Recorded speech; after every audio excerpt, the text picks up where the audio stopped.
Bonjour à tous. Continuons, si vous le voulez bien, l'histoire de cette rencontre entre cet aveugle qui est à l'entrée de Jéricho et Jésus qui passe devant lui sans s'arrêter. Et cet aveugle qui interpelle alors Jésus de loin en criant « Jésus, fils de David, aie pitié de moi !»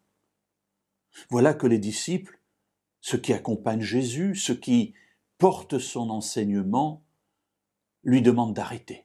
Lui disent de se taire, mais lui crie encore plus fort « Jésus, fils de David, je sais que tu es le Messie, alors aie pitié de moi !»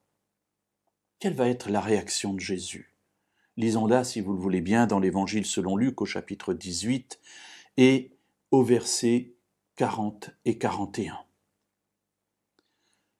Jésus s'arrêta et ordonna de le lui amener. Et quand il se fut approché, il lui demanda « Que veux-tu que je te fasse ?» Il répondit « Seigneur, que je recouvre la vue. » Alors, deux temps dans ce récit aujourd'hui. Tout d'abord, Jésus s'arrête. Il a entendu le cri, alors il s'arrête et puis il donne l'ordre de l'amener. Voilà, faites venir cet aveugle, cet homme qui a crié. Et puis quand il est là, il lui pose une question étonnante. Que veux-tu que je fasse ? Alors j'aurais envie, en tant qu'aveugle, de dire, mais attends, c'est pas évident. Qu'est-ce que tu veux que je te demande ? Ça ne se voit pas, que je ne vois pas ? Pourtant, en y réfléchissant bien, la réponse de Jésus est très intéressante.